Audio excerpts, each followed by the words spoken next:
La raison pour laquelle moi je suis catholique, la première c'est que Jésus-Christ a fondé l'église catholique. Alors je vous rappelle que si vous n'êtes pas d'accord, apportez vos arguments. Et la deuxième raison, c'est que l'église catholique est la seule église qui est née avant la Bible. Ce qui montre bien que l'église catholique est la seule église qui a autorité sur la Bible. Aucune autre église n'a autorité sur la Bible. Surtout qu'en plus, vous, les autres églises, il faut qu'on vous le dise, vous avez rejeté 7 livres inspirés à la poubelle en 1826. Alors, c'est pas vous qui m'écoutez, les petits chrétiens bas de gamme qui allez chez vos églises et dans vos pasteurs, mais c'est quand même vous, hein, avec Martin Luther en tête, qui a dit, lorsqu'il a traduit sa Bible en 1534, qu'il y a 7 livres qui ne sont pas inspirés par Dieu, les livres deutérocanoniques. Il a fallu attendre, parce qu'à l'époque de Martin Luther, on n'a pas voulu les mettre à la poubelle. On va attendre 1826, donc grosso modo 300 ans plus tard, pour pouvoir jeter ces 7 livres-là à la poubelle. Et c'est quand même triste, et c'est grave, et ne me dites pas que vous respectez les Saintes Écritures. Vous avez jeté 7 livres de la Bible à la parole inspirée par Dieu, que vous avez jeté à la poubelle et que vous avez brûlé. Et personnellement, je trouve pas ça intelligent. De dire quand même que je trouve que c'est pas intelligent du tout. Maintenant, ceux qui veulent chercher la vérité, cherchez la vérité. Ceux qui veulent rester bornés, vous restez bornés. Tu n'y comprends rien.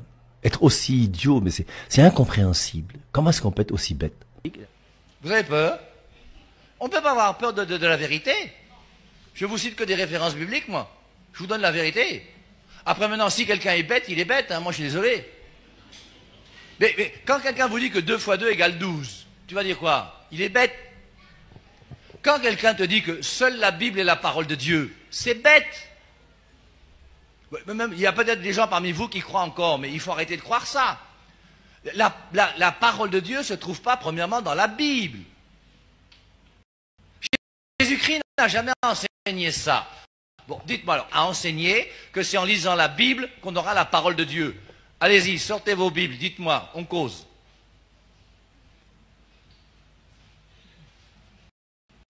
Il n'y a aucune référence. Et Jésus-Christ ne peut même pas dire qu'en lisant la Bible, tu auras la parole de Dieu, parce qu'à l'époque de Jésus-Christ, là, on est d'accord?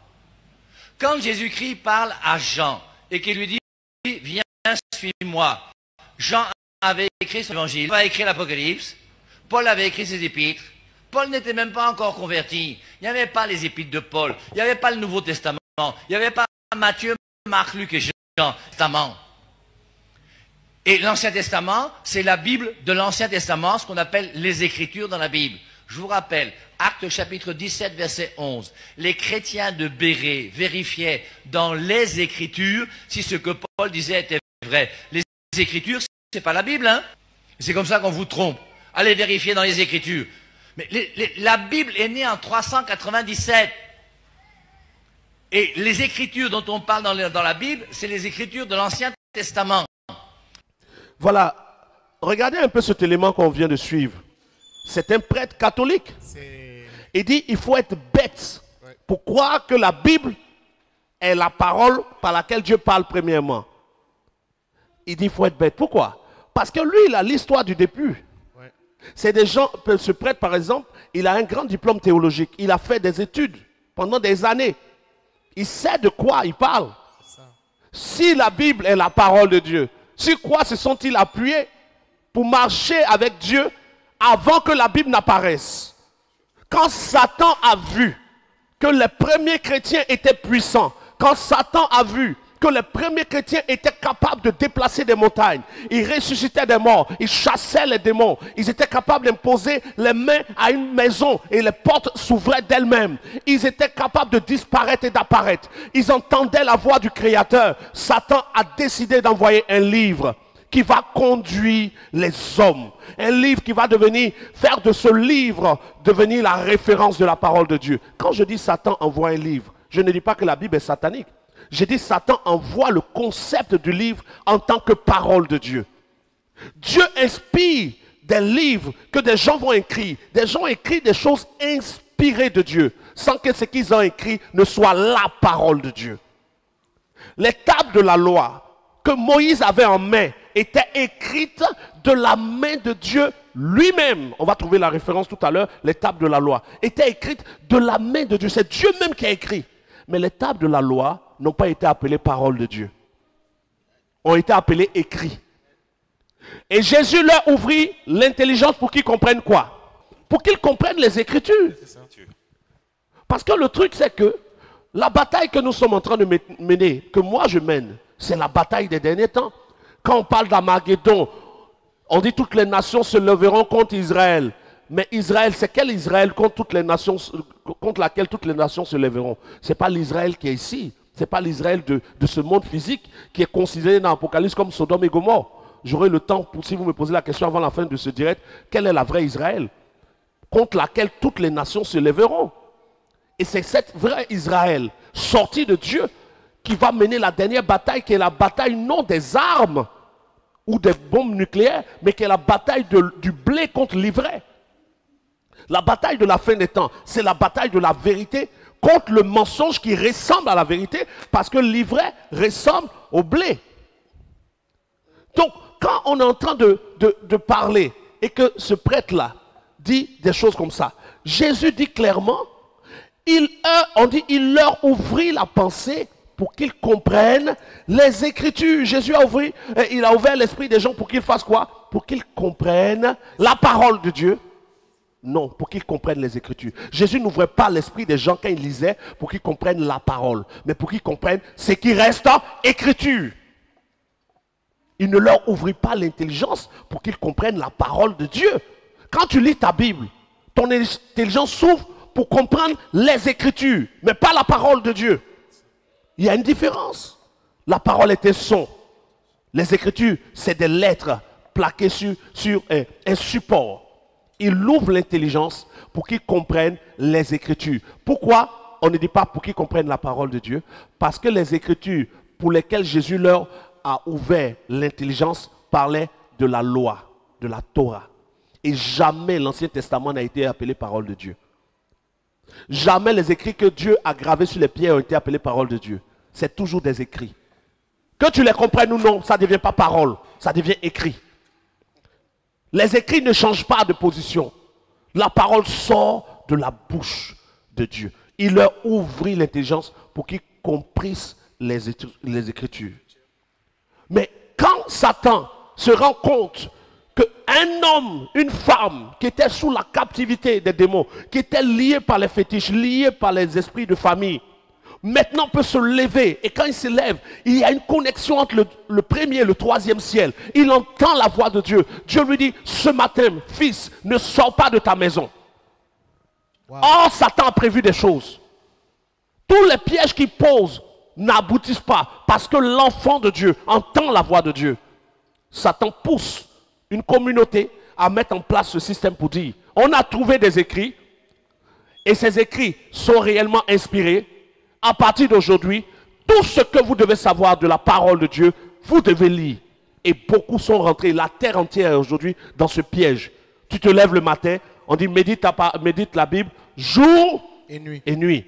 Car c'est ainsi que tu prospéreras. Mais Josué chapitre 1 verset 8 n'est pas Jean chapitre 3 verset 16.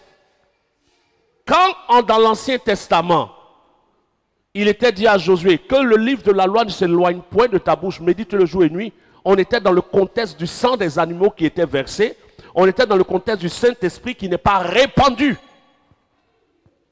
Et comme l'effusion du Saint-Esprit n'avait pas encore eu lieu, comment le peuple pouvait-il entendre tous les jours la parole?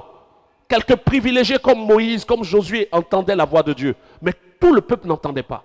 Et il fut révélé à ceux de ce temps qu'un temps viendrait où la gloire de la seconde maison serait supérieure à la gloire de la première maison. Parlant des alliances, la première maison, c'est la première alliance.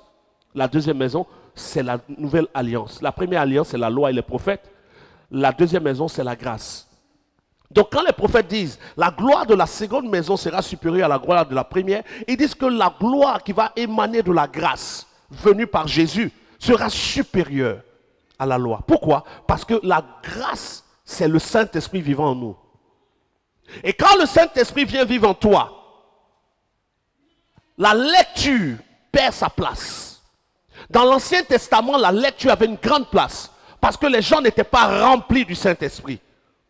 Voici pourquoi dans l'Ancien Testament, un des prophètes, c'est-à-dire Ézéchiel et Jérémie aussi l'ont prophétisé, dans les derniers temps, le Seigneur dit, je graverai mes paroles, non sur des tables de pierre, mais sur des tables de chair dans vos cœurs.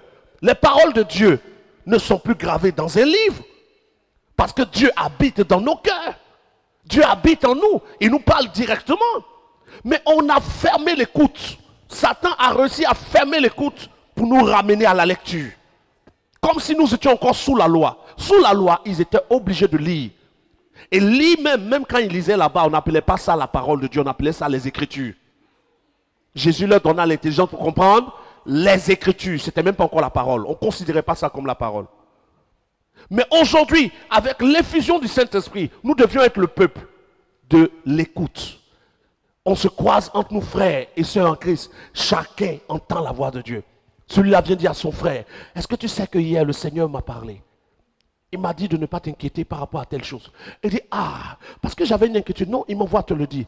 Il dit, mais moi aussi, hier, bizarrement, à un moment de la nuit, il m'a été donné une image dans laquelle je te voyais avec un enfant. Ta femme est-elle enceinte? Oui, elle est enceinte. Une conversation au-delà. Glossaire 15, verset 12. Un peuple faible, des chrétiens poursuivis par les sorciers, des chrétiens pauvres à en mourir parce que, c'est quoi? Le texte dit ceci. La course n'appartient pas aux vaillants, ni la victoire aux héros, ni l'intelligence aux sages.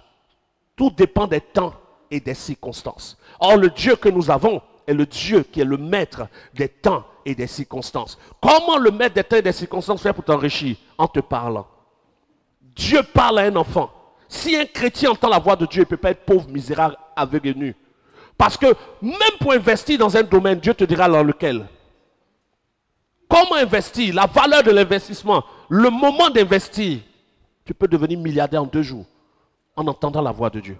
Vous lisez un livre, vous êtes pauvre, vous vous mariez, vous souffrez parce que vous vous êtes marié sans entendre la voix de Dieu. Vous avez lu dans un livre avec des pasteurs qui n'entendent rien eux-mêmes, qui ont célébré des choses et qui sont partis. On dit de sortir de cette malédiction pour rentrer dans le vrai évangile. Qu'est-ce qu'il y a de mauvais? Restez dans la lecture.